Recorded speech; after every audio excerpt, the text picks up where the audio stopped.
Sensory information flowing into the brain fuels our perceptions, memories, intentions, and actions.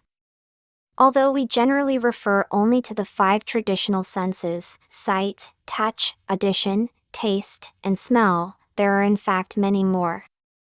Other sensations include those of heat and cold, gravitation, acceleration, pain, etc. Moreover, each of the traditional sensory modalities is a complex mix of distinctly different subsenses. In the visual modality, for example, there is the ability to sense the motion, color, form, brightness, texture, and contrasts of objects. The brain analyzes primary sensations, transforming them into perceptions upon which informed decisions are made about future actions. Sensations, however, are just one contributory component to perception. It is possible to perceive what is not sensed, not to perceive what is sensed, and to construct more than one perception from the same sensations. Perceptions are not therefore strictly determined by sensations, nor are sensory perceptions linked to single modalities. Perceptions are the brain's educated guesses about what the combined senses are telling it, and as such they will almost always depend on interactions between different modalities. So while making a distinction between sensation and perception may seem academic, actually it is an important one.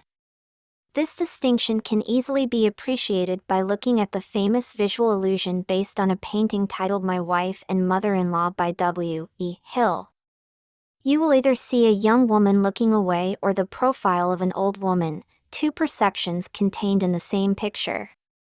Once both have been perceived, it is possible to swap between the two at will. The sensory information falling on the retina is exactly the same for both, so there must be a top-down process determining how the perceptual system interprets the sensory input.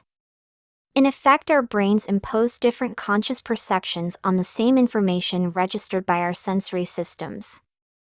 The importance for perception of the interaction between different senses is illustrated by the auditory visual illusion known as the McGurk effect, described by Harry McGurk and John MacDonald in an article called Hearing Lips and Seeing Voices.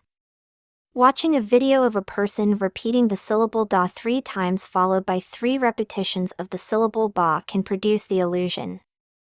If the soundtrack repeats the sound da, irrespective of the syllable actually being mouthed, you hear both da and ba. When you see the lips mouth ba, you hear ba even though the sound entering your ear is in fact da. Your brain is trying to provide your consciousness with its best guess about what the senses are telling it. In this case, there is a contradiction between what the eyes and ears are telling it to perceive.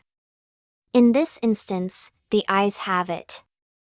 Perceptual blindness is a striking example of the way the brain is highly selective in deciding which elements of the sensory information available to it are consciously perceived.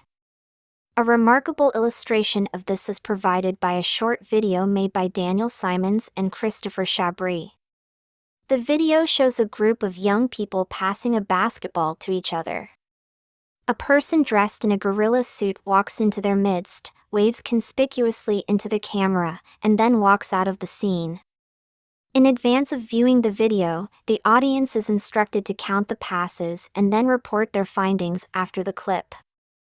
Astonishingly, when I saw this demonstrated recently, about half the audience completely failed to notice the gorilla. But the invisible gorilla was there, its image entered the eyes of each viewer, impressed itself on their retinas, was sent to the thalamus from where it was relayed to the primary visual cortex. Where then did the proverbial 900-pound gorilla go? It seems that the brain was so engaged in the counting task that it decided not to bother itself with generating a conscious perception of a gorilla, even though a substantial part of the brain's visual system was fully informed about its presence. So the gorilla was in effect airbrushed out of the visual perception. How the brain might achieve such a feat of image manipulation is beyond our current understanding. The task must involve more than removing the visual information associated with the gorilla, because the gorilla image is not replaced by a gorilla-shaped hole in vision. The space occupied by the gorilla is filled inappropriately with what would have been seen behind it had the gorilla not actually been there. Equally remarkable, those who witnessed the invisibility of the gorilla could not recall anything odd about their perception of the original video.